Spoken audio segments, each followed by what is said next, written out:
حضرت انس بن مالک رضی اللہ تعالیٰ، حافظ منذری نے الترغیب و ترغیب میں یہ حدیث لکھی ہے، حضور فرمانے لگے اپنا دل صاف رکھنا، کسی کے خلاف بغاوت، کسی کے خلاف بغض، کسی کے خلاف کینہ، کسی کے خلاف غصہ، کسی کے خلاف حسد نہ کرنا، جب بھی کرنا رشک کرنا، رشک بھئی اللہ پاک تو نے اس کو عطا کیا تو جچا بھی ہے، اللہ پاک ہمیں بھی عطا کر، ہم بھی تیرے بندے ہیں، تو رشک کرنا، کبھی کسی سے حسد نہیں کرنا۔ حضرت انس بن مالک رضی اللہ تعالیٰ فرمانے لگے ایک دن حضور تشریف فرما تھے تو اچانک سے کہنے لگے انس ایک میرا غلام بیمار ہے، چل اس کی تیمارداری نہ کر کے آئیں، چل اس کا حال نہ پوچھ کے آئیں۔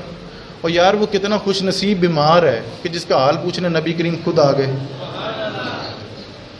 قبر میری تے میرے آ پیرا جے کر پاویں پھیرا، قبر میری تے میرے آ پیرا جے کر پاویں پھیرا۔ سرکار نے آنا ہے، مرنے کے بعد سرکار نے قبر میں آنا ہے نا، یہ اسی موضوع کا آپ نے مد نظر رکھنا ہے۔ اور میاں صاحب کیا فرماتے ہیں، قبر میری تے میرے آ پیرا جے کر پاویں پھیرا، قبر میری چوں ہڈیاں اٹھ کے مجرا کر سن تیرا۔ کہ وجد میں آ گیا کہ میرے پیر صاحب آ گئے، میرے نبی کریم علیہ الصلوۃ والسلام آ گئے، میرے شیخ آ گئے، میرے مربی آ گئے، تو وہ کتنا خوش نصیب بیمار ہوگا کہ جس کی عیادت کرنے، تیمارداری کرنے خود حضور تشریف لے جاتے ہوں۔ حضرت انس بن مالک رضی اللہ تعالیٰ عنہ فرمانے لگے کہ ایک دن حضور فرمانے لگے چل انس میرا غلام بیمار ہے، چل اس کا حال پوچھ کے آتے ہیں، تیمارداری کر کے آتے ہیں۔ میں ہو لیا حضور کے ساتھ۔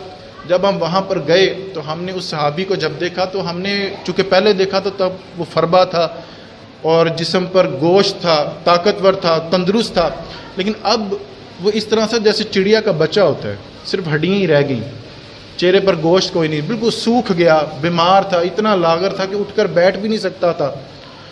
حضور سرانے کی طرف تشریف لے گئے اور اس غلام کے سر پر بالوں میں ہاتھ پھیر کر کہنے لگے او میرے غلام، اللہ تجھے دعائیں دینے لگے، اللہ تجھے صحت دے، ایک سوال پوچھ لوں؟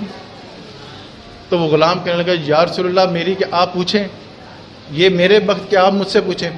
حضور فرمانے لگے تو تندرست تھا اور فربا تیرا جسم تھا، تو کھاتا پیتا تھا، تو کاروبار کرتا تھا، اب تو بیمار ہے، اٹھ بھی نہیں سکتا، خود کھانا بھی نہیں کھا سکتا اور اتنا لاغر ہے کہ ہڈیاں رہ گئیں۔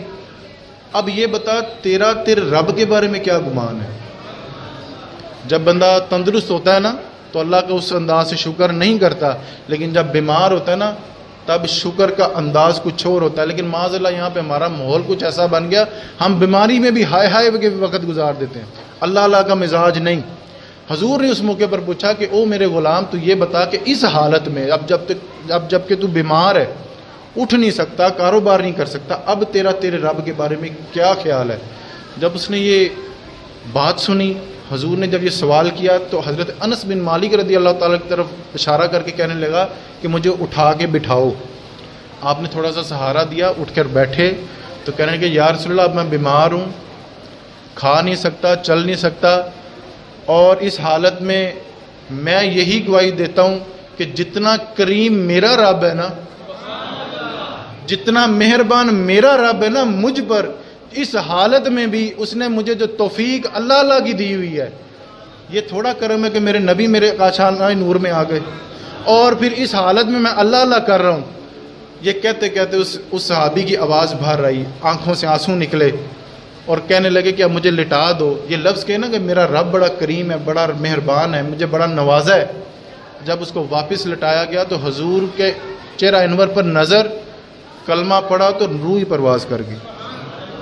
کلمہ پڑھا، ہم تو مریں گے تو قبر میں حضور کا دیدار ہے نا، وہ کتنا خوش نصیب صحابی ہے کہ چہرہ ودھا کی زیارت بھی کر رہا ہے، کلمہ بھی پڑھ رہا ہے اور روح بھی پرواز کر گئی۔